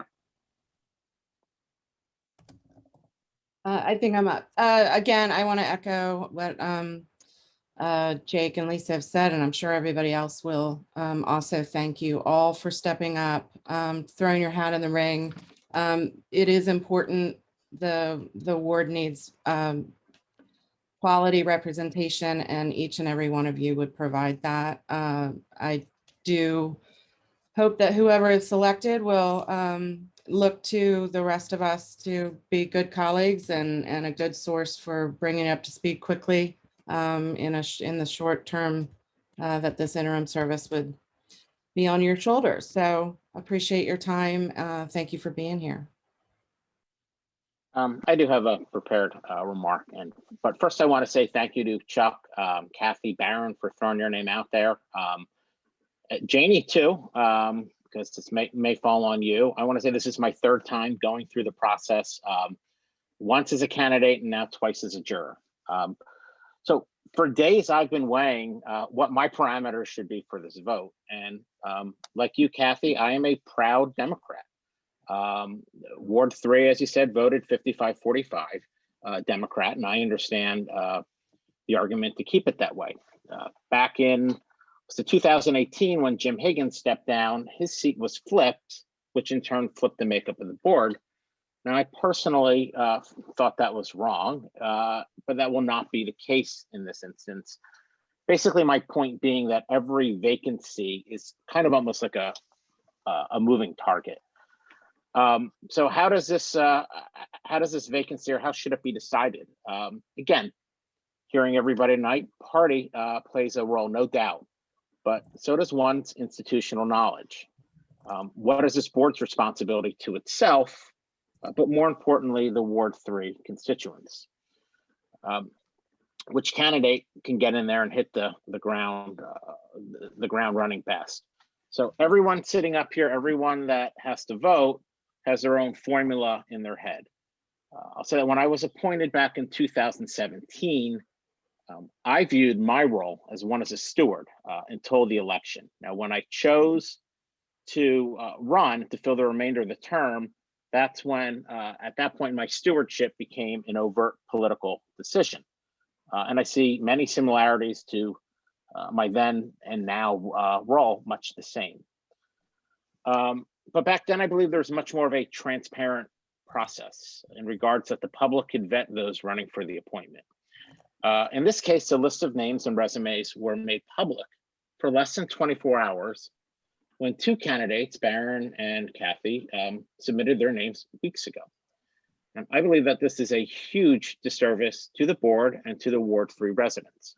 Now, prior to my appointment, the Ward 7 candidates, myself included, got to speak in front of the BOC 2 to 3 times at several of the meetings before the then chair, Tom Lowry, who was a vacancy chair. He held a town hall meeting for the Ward 7 residents so he could gather what he thought was the most important information before making his decision, which ultimately was me. Barron, you have made it clear that you want to stay nonpartisan or unaffiliated. Excuse me, anyone that watches these meetings, and we said, Barron, you attend almost all of them. You've never once gotten involved in any of the meetings drama, and you've pretty much stayed unaffiliated and nonpartisan throughout. Now, for years, when I would see you at these meetings, I would always ask, I'd say, Barron, why don't you run, or why don't you join a committee with all your knowledge? But you wanted to stay, nonpartisan or unaffiliated until tonight, and and I'm happy to see you out there and throwing your name in the ring, so to speak. I also want to say that last month when Baron, when you called me, it was the first time, and we had lunch before, or lunch, was it lunch at brunch or something? And whenever we talked, I never knew what party you were. And I had no idea. And that's because all of our talks, party never came into play. It was never relevant to the township business that we talked about. And a good chunk of what comes before the board is land development or a one-off, say stormwater and how it is affected by land development. And I truly believe, Baron, you are an expert on this. Baron, you know more about I shouldn't say this, but you know more about the land development process than me, period. And you know, and stormwater, it's kind of like a pothole. It doesn't align itself with a political party. The residents just want it to get fixed. Now, since Commissioner Enderle's resignation, as I said, I've spoken to all the candidates for about a half hour, one time only, a handful of the Ward 3 residents, and many members in my party. Kathy, I want to say that you are by far well qualified. I don't question your credentials as a lawyer, your advocacy to the community, everything you've done, Porch Fest. And furthermore, I think that if you're appointed, you're going to do a wonderful job. Chuck, as I said to you yesterday on the phone, I am a big fan. And I do want to speak to your tremendous character and years of service to the township and the greater community. After all, my son is not in the room. You are Santa Claus, one of them. Yeah, Don't tell anybody. Yeah. One of them. Your 24 years of service to the school board, you know, and you helped with the comfort station in the park. It wasn't a political thing. It was the right thing to do for the community. And your desire to still continue to serve, it speaks volumes tonight of the character that I mentioned. So thank you. Oh, you're welcome. But I also think that there is some merit in having an independent and someone that I believe is truly nonpartisan and would have to work with both sides to steward the ward. A few years back, I had a conversation with Commissioner Borowski, and she said, shouldn't good policy or good governance for that matter, just be just that, regardless of who brings it forward. And Lisa, you are or were 100% correct. People and policy should be judged on their own merits, not by political party affiliation. Now, what you said was so profound, and it has resonated with me to this day, and it is part of my litmus test and how I make a decision. So with all this said, which candidate checks these boxes the best? I feel that the best thing for me to do is to exercise my vote in what I believe is an unbiased manner, is not to politicize the constituents of Ward 3 who won't have a say until November. So with that said, I am going to vote my conscience on this. It's a decision that comes from my heart. And I'll be making my decision when we do vote. But I do believe that we need to find a candidate and that is able to steward the ward forward until November. So those are my beliefs. And thank you all for throwing your name out there. It is not a fun process. Like I said, this is my third time, but thank you. I appreciate it.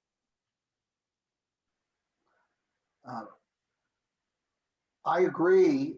It's a little surprising, but I actually agree with the sentiments that I'm a little surprised to hear what Sean had to say there, but I'm glad to hear it.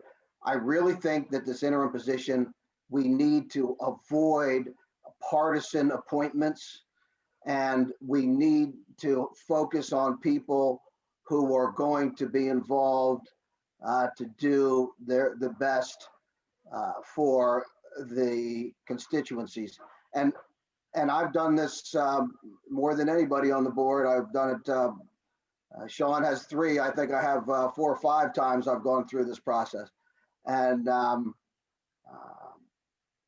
it works best when this is we take out the partisan rancor, we take out the partisanship of it, and we appoint somebody who's committed to working with everyone. And even that said, you know, even a Republican in this case would still be in the minority, and I think would affect that goal as well. So I think that it's very important that we appoint a person who is going to really focus on the 6 months, learning what we do, and learning as much as they can about the issues and how they can serve the township. So I hope we can do that. That's it. I hope they can serve the township, not their political party. That was my last line, sorry.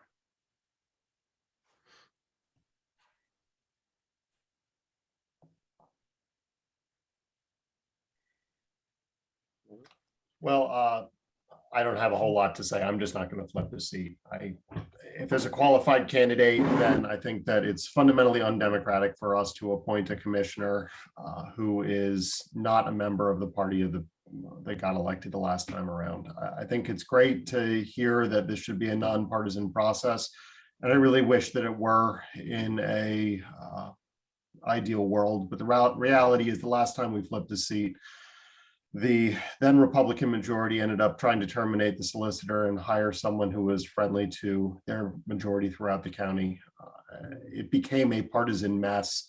I'm just not going to participate in that. If a Republican steps down and there is a qualified Republican to take the seat, I'm going to vote for a Republican. If the Democrat steps down, there's a qualified Democrat to take the seat, I'm going to vote for the Democrat. It seems like a pretty straightforward equation to me. With that said, I think we've all had our say. Moira, I'm sorry, am I cutting anybody off? No, I said thank you to everyone.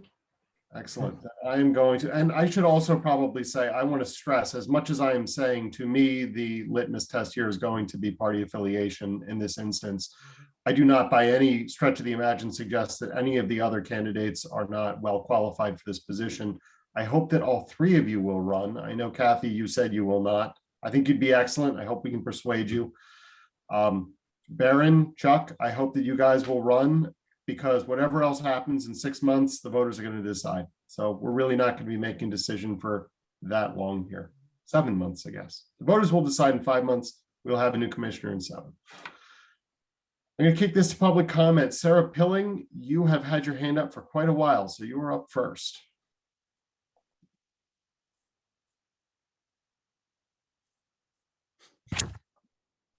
I have a statement I would like to make. I'm Sarah Pilling. I live at 29 Garrett Avenue in Garrett Hill, also known as Rosemont. I've lived in my home at 29 Garrett for the last 39 years and have attended all but a handful of Board of Commissioners meetings and other advisory committee meetings, planning, zoning, parks, and the Board of Health since 1998. Through all that time period, Baron Gemmer has been in attendance in both planning, zoning, HARB, and the BOC. Baron knows his stuff. He is smart. He pays attention to detail and he speaks honestly. He has in-depth knowledge and understanding of all ordinances around planning and land development. He has the institutional knowledge of the township as the result of his 20+ years of attendance. He would be a valuable asset as the township negotiates us through the prospect of infill development and other pertinent issues facing our township as time goes by. I cannot think that there is any better alternative than Baron to assume the role of Ward 3 Commissioner.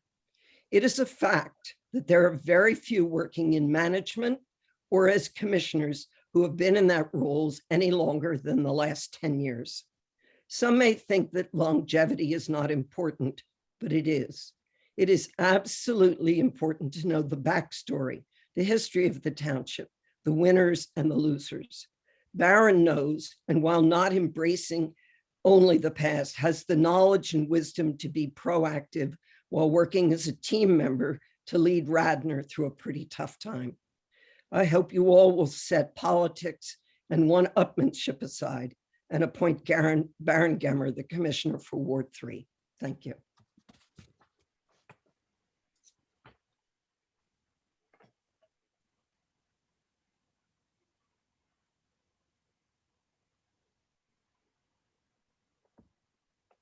I'm not seeing it. Up, there we go.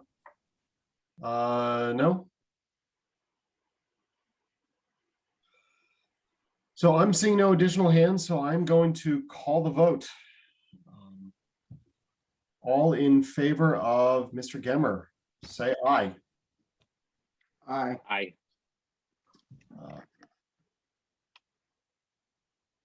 Vote fails for lack of a majority. All in favor of Ms. Agnew, say aye. Aye. Vote fails for lack of a majority. All in favor of Mr. Madden. Vote fails for lack of a So majority. wait, no, you say aye, right? I saw that Jake raised his hand. It'll count. We got one. Right, here, all in favor of, I was waiting for you to say the same thing. All in favor of Chuck Madden, say aye. Aye. Okay. Got it. Okay, vote fails for lack of a majority. We will be coming back tomorrow night. Is there any final public comment? Seeing none, I will move to adjourn. Is there a second? Second. Second. All in favor, say aye. Aye. Thank you all. I will see you tomorrow.